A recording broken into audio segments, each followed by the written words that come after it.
While touring the remains of ancient Alexandria, Egypt, there are a few things that present-day explorers should look for. First, as you travel along the Great Harbor, keep your eyes open for large columns and statues. Across the bay to your left is the island where the Great Lighthouse once stood.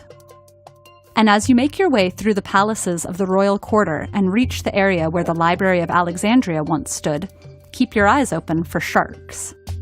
Because if you visit this section of Alexandria, you'll be 15 feet deep in the Mediterranean Sea.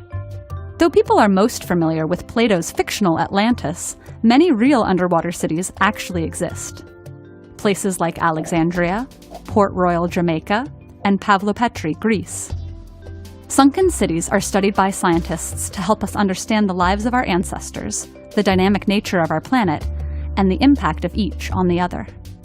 Water is essential for life, food sources, and transport, so many cities have been built along coastlines and riverbanks. However, these benefits also come with risks, because natural forces that can sink a city are at their doorstep.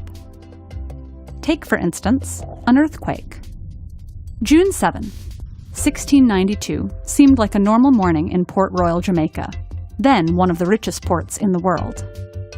But when a massive earthquake struck, 2/3 of Port Royal immediately sank to its rooftops.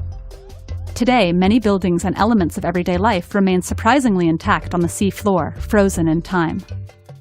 That includes a 300-year-old pocket watch that stopped at 11:43, the moment Port Royal slipped beneath the Caribbean.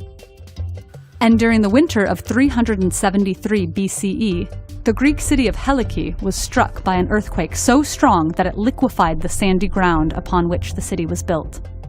Minutes later, a tsunami struck the city, and Helike and its inhabitants sunk downwards into the Mediterranean Sea. Centuries later, Roman tourists would sail on the lagoon that formed and peer down at the city's remains. Earthquakes are sudden, unpredictable disasters that have drowned cities in an instant.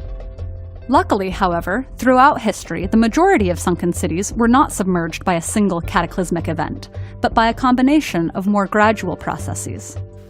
For instance, Pavlopetri, the oldest known sunken city, was built on the southern coastline of Greece 5,000 years ago. It's an example of a city that was submerged due to what is called isostatic sea level change. 18,000 years ago, when the Ice Age ended, glaciers began melting and the sea level rose globally until about 5,000 years ago. Isostatic sea level change isn't caused by that meltwater, but rather the Earth's crust slowly springing back from the released weight of the glaciers, making some places rise and others sink. The ground around Pavlopetri is still sinking at an average rate of 1 millimeter per year. But the ancient inhabitants were able to move gradually inland over several generations before they finally abandoned the city about 3,000 years ago.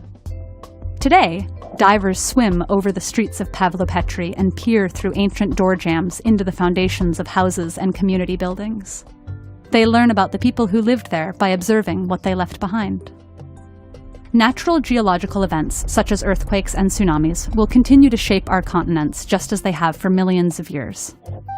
As increased global warming melts our polar ice caps at accelerated rates and sea levels rise, we will be forced to adapt like Pavlopetri's inhabitants. Undoubtedly, over the coming centuries, some of the coastal areas that we live in today will eventually be claimed by the water too. Cities like Venice, New Orleans, Amsterdam, Miami, and Tokyo. Imagine what future civilizations will learn about us as they swim around the ancient ruins of the cities that we live in today.